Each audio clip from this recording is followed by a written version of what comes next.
We're here with Michael Pope, President of Safety Technologies. Mike, thanks for coming and spending time with us. Oh, you're welcome. I just wanted to ask you a few questions.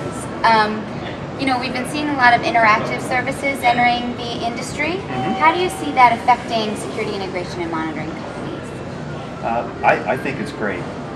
I've been in the alarm industry probably since before you were in high school, but back in the early '80s when Brinks came into the marketplace, everybody was doom and gloom. Right. They were giving away alarm systems, and what they really did for the industry was they brought up awareness, and they raised the monitoring rate to the standard of about $20 a month. Nice. And at the time, I was selling alarm systems for $2 or $3 grand a piece. Mostly people were only broken into because there was not a lot of awareness. Right. But we were charging $10 a month for monitoring fees. So fast forward now, you've got another group of multi-million dollar companies pumping commercials and through the airwaves and talking about using iPhones to turn on things in the house. And they're raising the monitoring rate up to about $50 a month, and I think that's all good. Do you see an impact at safety now with the customers that you're talking to, whether that be potential or current customers on their education level? Absolutely, because for the last 2 or 3 years, the biggest liability in the alarm industry is that 98% or 99% of all the alarm systems are tied into phone lines. Right. And all the phone lines are going away. So everybody's battling attrition. And the other thing is alarm systems all by themselves it become irrelevant. There's just not enough there to keep people from wanting to pay for that service or not getting enough features out of it. So this past year or so, we've started doing Total Connect services for Honeywell, where we're integrating digital network monitoring. We're integrating emails and text messages, video services, remote door lock, unlock.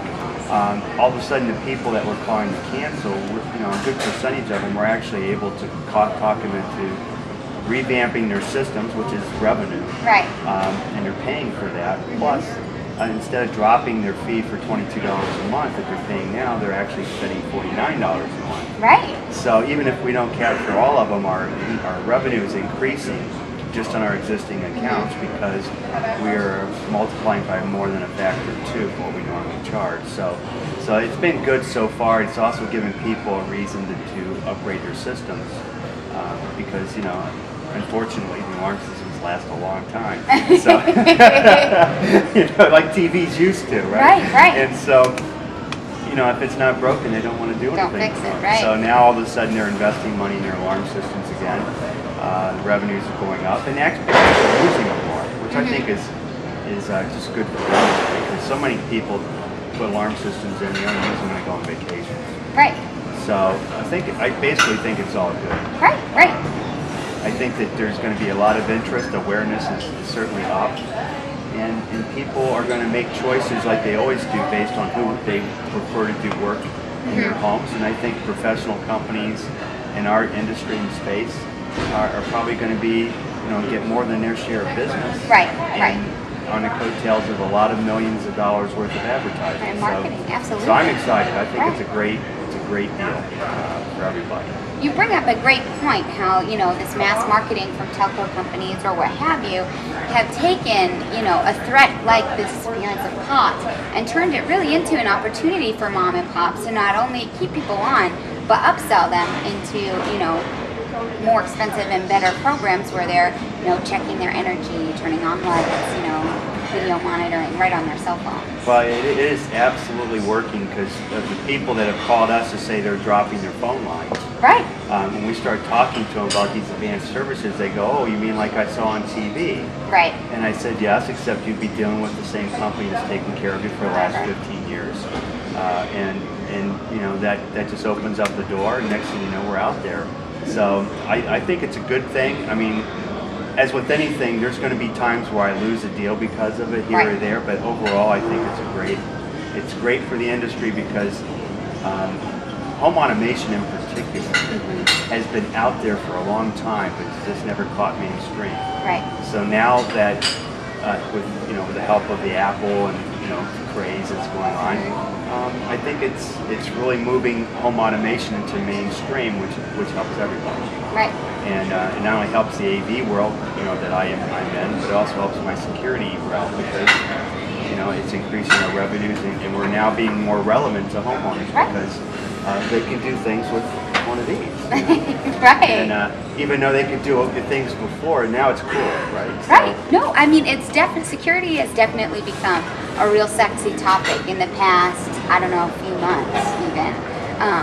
So that, people, exactly how you said, with an older security system and an older panel, if it's not fixed, don't break it. All of a sudden, the neighbor next door, can control this, it can control that, and, everybody wants it now.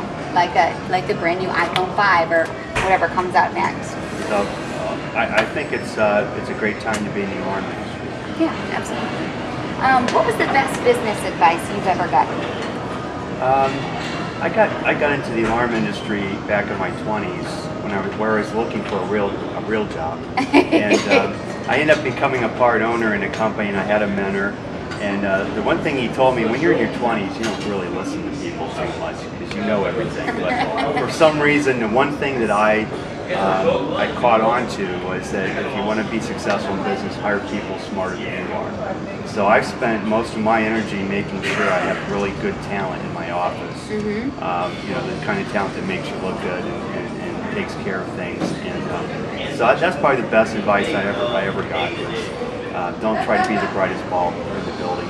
Get people that are intelligent, take good care of them so they want to stay, and build your business with talent. So that's probably the best advice I've ever given.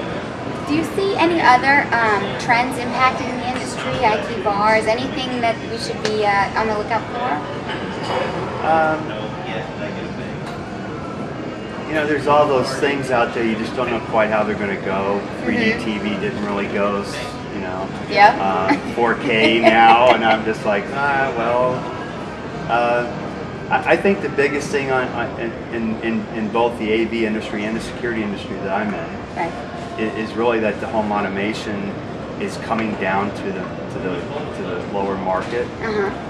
And awareness is rising up, and that impacts all of our markets from luxury all the way down. Right. And I think that is the biggest thing in our space right now. Right. And I think that's a good thing. Yeah. Especially, we're starting to see business pick up this year, so that's a good thing as well. So.